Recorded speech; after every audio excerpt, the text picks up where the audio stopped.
दोस्तों आप देख रहे हैं लोकल भारत न्यूज। अगर आपने हमारे चैनल को सब्सक्राइब नहीं किया है तो हमारे चैनल को सब्सक्राइब कर लें और एक प्यारा सा कमेंट कर हमें अपनी राय जरूर दें। खबर उत्तर प्रदेश के जनपद कन्नौज से है, जहां डिप्टी सीएम केशव प्रसाद मौर्य ने कांग्रेस और सपा पर जोरदार हमला बोला है। उन्होंने कहा कि कांग्रेस ने बाबा साहब डॉक्टर भीमराव अंबेडकर के साथ जो अन्याय और अपमान किया उसे वे उजागर करेंगे। साथ ही उन्होंने सपा पर भी हमला करते हुए कहा कि सपा ने मेडिकल कॉलेज से बाबा साहब का नाम हटाकर उनका अपमान किया। मिल्कीपुर में पीडीए के बारे में सवाल उठाए जाने पर केशव प्रसाद मौर्य ने कहा कि अखिलेश यादव का पीडीए फर्जी है, जिसका मतलब है परिवार डेवलपमेंट एजेंसी, जहां गुंडों, अपराधियों और माफियाओं को संरक्षण मिलता है और इसी कारण जनता ने चुनाव में सपा को नकारा। मुख्यमंत्री के यमुना पर दिए गए बयान पर प्रतिक्रिया देते हुए उन्होंने कहा, आपने यमुना जी को गंदा किया है। केशव प्रसाद मौर्य ने भरोसा दिलाया है कि 8 फरवरी के बाद भाजपा दिल्ली में सरकार बनाएगी और सरकार बनने के बाद यमुना की सफाई की जाएगी। महाकुंभ को लेकर अखिलेश यादव द्वारा किए गए तंज पर डिप्टी सीएम ने कहा कि अगर वह भी आस्था की डुबकी पर सवाल उठाएंगे तो यह बर्दाश्त नहीं किया जाएगा। वे पीएसएम डिग्री कॉलेज में संविधान गौरव अभिमान कार्यक्रम में शिरकत करने पहुंचे थे। दोस्तों अभी भी आपने हमारे चैनल को सब्सक्राइब नहीं किया है तो हमारे चैनल को सब्सक्राइब कर लें और एक प्यारा सा कमेंट कर हमें अपनी राय जरूर दें। और एक भारत का नागरिक होने के नाते, भारतीय जनता पार्टी के कार्यकर्ता के नाते ही नहीं, संपूर्ण प्रदेश और संपूर्ण देश बाबा साहब के प्रति कृतज्ञ है कि उन्होंने भारत को एक ऐसा संविधान दिया जिसके कारण से आज हमारा देश, हमारा प्रदेश ही नहीं, हर परिवार प्रगति के पथ पर आगे बढ़ रहा है। इसी के क्रम में जब संविधान के अनुसार देश को चलाने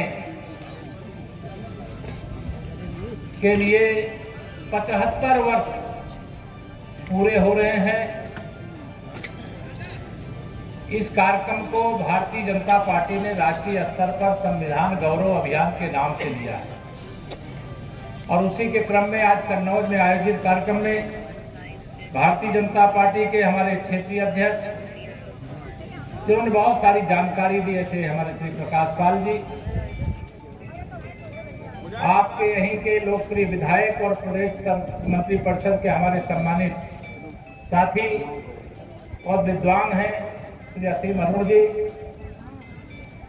यहाँ की प्रभारी मंत्री और मंत्री परिषद की साथी हमारी बहन रजनी तिवारी जी, हमारे जिला अध्यक्ष श्री वीर सिंह भदौरिया जी, श्री इंद्रपाल पटेल जी, हमारे सम्मानित विधायकगण कैलाश सिंह राजपूत जी, बहन अर्चना पांडे जी, हमारे राहुल बच्चा सोनकर जी, निवर्तमान जिला अध्यक्ष नरेंद्र सिंह राजपूत जी, जिला पंचायत की अध्यक्ष प्रिया साक्य जी,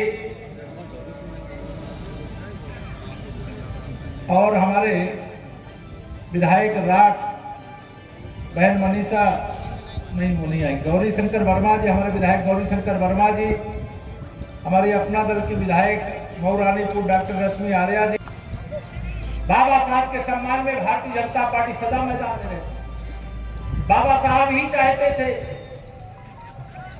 कि इस देश के अंदर महिलाओं का सशक्तिकरण हो,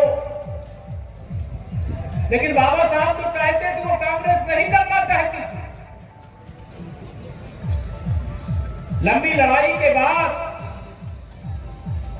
महिलाओं को मताधिकार का, मत प्रयोग का अधिकार जो मिला था, कांग्रेस उसमें भी अड़चन डालना चाहती। लेकिन बाबा साहब का स्वप्न अधूरा माननीय नरेंद्र मोदी जी एक एक करके कर रहे हैं पूरा।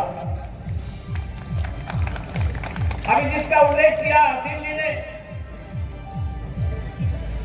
33%, 33% महिलाओं का आरक्षण लोकसभा और विधानसभा के अंदर देने का काम कांग्रेस ने किया है क्या?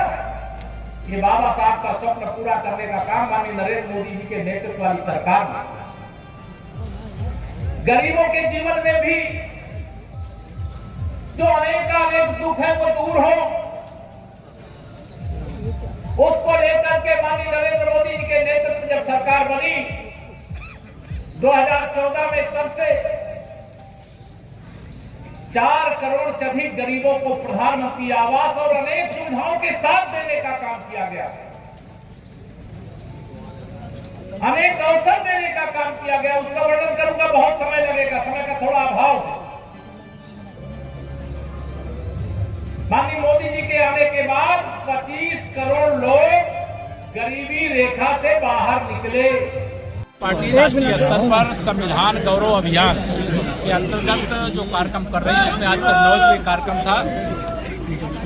बाबा साहब भीमराव अंबेडकर जी के चरणों में शीश झुकाकर हम सब संकल्प लेते हैं कि बाबा साहब के साथ जो अन्याय, जो अपमान और जो उनकी भावनाओं की अनदेखी करके कांग्रेस ने पाप किया है, उसको उजागर करेंगे। बाबा साहब को भारत रत्न क्यों नहीं दिया, उनको चुनाव में हराने का प्रयास क्यों किया, संविधान सभा का सदस्य बनने से क्यों रोका था, ये सारी चीजें हम जनता के बीच में ले जा रहे हैं, आगे ले जाने का काम करेंगे। और मैं स्पष्ट कहूँ कि कांग्रेस और समाजवादी पार्टी में कोई अंतर नहीं। अगर कांग्रेस आज़ादी के तत्काल बाद से बाबा साहब को लगातार अपमानित करने का काम किया, तो समाजवादी पार्टी ने कन्नौज मेडिकल कॉलेज का नाम, जो बाबा साहब भीमराव अंबेडकर जी के नाम से था, उसको बदलने का पाप किया था, जिसे भारतीय जनता पार्टी ने फिर से बाबा साहब के नाम से करने का संकल्प पूरा करने का काम किया है। और हम बाबा साहब के सम्मान में भाजपा और भाजपा सरकार सब मैदान में। अखिलेश जी ने कहा है कि मिल्कीपुर में केवल 20% पीडीए के लोग हैं, 80% अदर हैं। उनका पीडीए फर्जी है। उनका पीडीए मतलब परिवार डेवलपमेंट एजेंसी है, गुंडों, अपराधियों, माफियाओं और दंगाइयों का एक गैंग है, और उस गैंग को जनता ने नकार दिया। मंत्री क्या अखिलेश से अपील करेंगे कुंभ नहाने की? मैंने खुलेआम किया, मैं सबसे कहता हूँ जिनको कुंभ में, महाकुंभ में आकर के स्नान करना है वो आकर के स्नान करें, लेकिन कुंभ में आने वाले श्रद्धालुओं की आस्था को चोट पहुँचाने का पाप न करें। हमें गर्व है कि हम अपनी संपूर्ण मंत्रिपरिषद के साथ महाकुंभ में संगम में डुबकी लगाए, कैबिनेट की बैठक लिए, और महाकुंभ 2025 में 2031 में होने वाले अर्धकुंभ की नींव डालने का भी संकल्प लिए, कई फैसले किए। मंत्री अखिलेश ने एक्स किया है कि जो मथुरा से निकली यमुना है उस पर आप आचमन करके देखें, इस पर आपका? आजकल कांग्रेस के साथ अखिलेश यादव जी की दोस्ती टूट गई है और केजरीवाल जी से दोस्ती, और उस दोस्ती के क्रम में यमुना जी आगरा से नहीं निकलती है, इसलिए अखिलेश जी को ये मालूम होना चाहिए। आगरा या मथुरा से नहीं निकलती है, वो यमुना जी वाया दिल्ली ही आती हैं, और दिल्ली में अरविंद केजरीवाल की सरकार ने इतना यमुना जी को दूषित किया है कि वहाँ निश्चित तौर से कोई डुबकी लगाना, आचमन लगाना संभव नहीं है।